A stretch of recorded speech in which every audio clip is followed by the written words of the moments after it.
Puji Tuhan, selamat pagi Bapak Ibu, saudara-saudari yang diberkati oleh Tuhan. Kembali kita berjumpa dalam program Renungan Pagi YPDI Tiberias Bogor. Mari kita berdoa. Bapa kami dalam kerajaan surga, Bapa yang kami kenal dalam nama Tuhan Yesus Kristus, kembali kami mengucap syukur untuk hari yang baru, hari yang dijadikan oleh Tuhan. Sebelum kami melakukan aktivitas kami Tuhan, kami mau merenungkan firman Tuhan, supaya firman Tuhan boleh menjadi pegangan dalam kehidupan kami. Terima kasih Tuhan Yesus, kami siap mendengarkan firman Tuhan dalam nama Tuhan Yesus Kristus. Haleluya. Amin. Tema renungan kita pada pagi hari ini adalah menguasai diri dalam perkataan. Mari kita buka kitab kita di dalam Amsal 18 ayat yang ke-21. Amsal 18 ayat yang ke-21. Hidup dan mati dikuasai lidah. Siapa suka menggemakannya akan memakan buahnya. Beberapa hari ke depan, topik renungan pagi gereja kita adalah mengenai penguasaan diri, yang merupakan salah satu dari 9 rasa buah roh.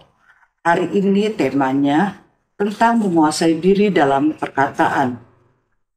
Ada pepatah yang berbunyi, perkataan adalah doa. Hal ini selaras dengan ayat yang barusan kita baca. Mudah sekali kata-kata diucapkan, tetapi sekali terucap tidak akan pernah bisa ditarik kembali. Setiap kata yang keluar ibarat doa yang dipanjatkan, entahkah kata-kata yang baik ataupun kata-kata yang buruk. Waktulah yang akan mewujudkan doa dari kata-kata itu menjadi kenyataan. Penting sekali bagi kita untuk dapat menguasai perkataan kita. Sebagai anak Tuhan, hendaklah kata-kata kita jangan hambar atau sekedar omong kosong yang tidak ada artinya. Bahkan mungkin ada juga yang kata-katanya malahan menyakiti sesama kita.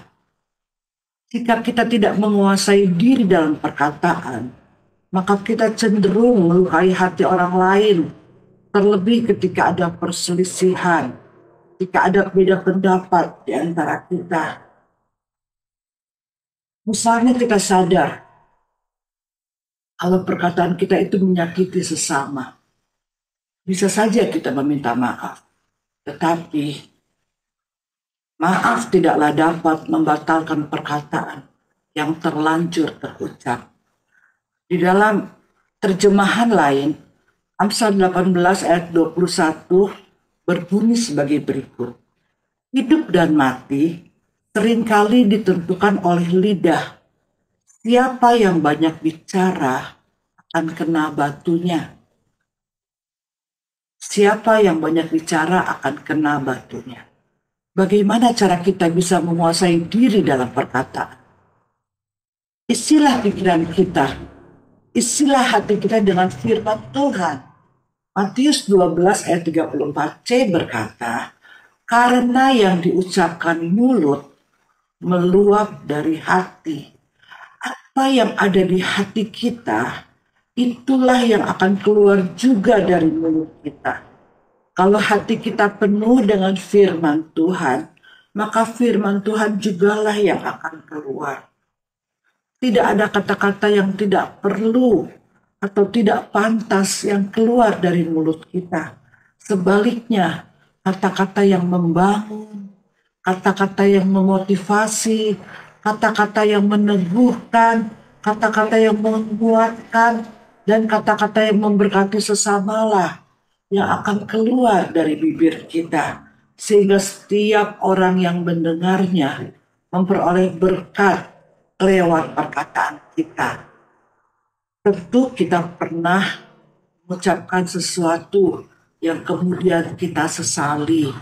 Mungkin kita pernah bicara di depan banyak orang atau mengucapkan sesuatu yang menyakiti seorang teman ataupun menyakiti orang yang kita kasihi.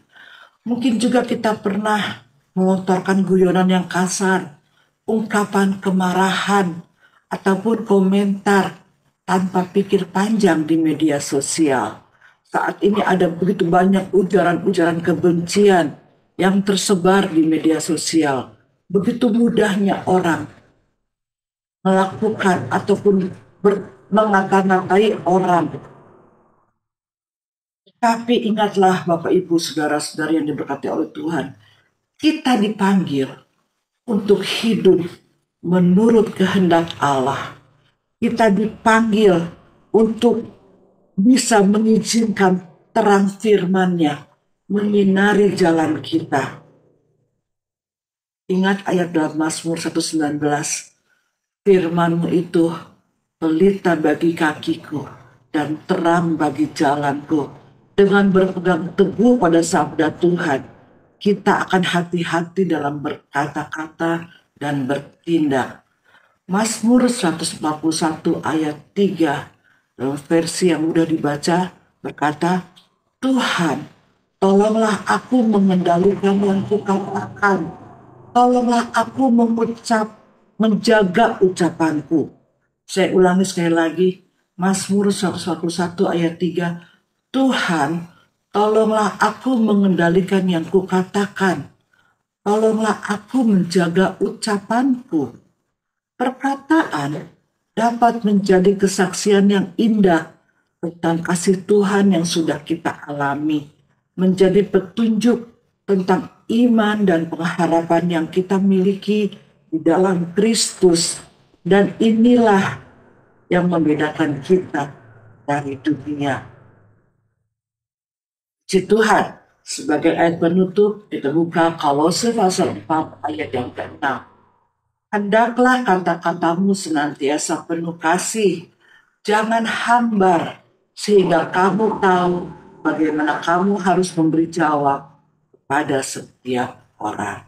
Hendaklah perkataan kita senantiasa penuh kasih. Supaya apa? Supaya kita bisa memberi jawab kepada setiap orang. Kita bisa mencerminkan kasih Kristus yang nyata dalam kehidupan kita. Puji Tuhan, mari kita berdoa.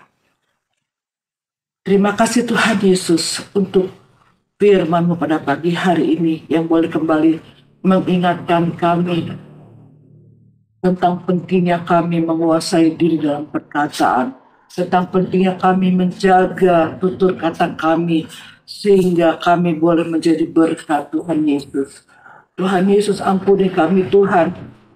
Oh, kami seringkali lalai, seringkali kami menyakiti hati sesama. Seringkali kami menyakiti hati-Mu Tuhan. Ampuni kami Tuhan. Biarlah kami boleh mengisi hidup kami. Kami boleh mengisi hati kami dengan firman Tuhan.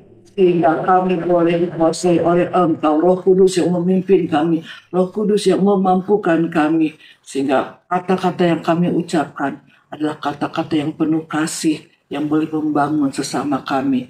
Terima kasih Tuhan Yesus. Apapun kegiatan kami sepanjang hari ini, kami menyerahkan ke dalam tangan Tuhan. Penyertaan Tuhan menjadi bagian kehidupan kami. Dan kami yakin kami boleh berhasil dalam setiap apa yang kami kerjakan. Terima kasih Tuhan Yesus. Kami mengucap syukur dalam nama Tuhan Yesus Kristus. Haleluya. Amin. Puji Tuhan. Selamat menikmati hari yang diberkati oleh Tuhan. Tuhan Yesus memberkati kita semua.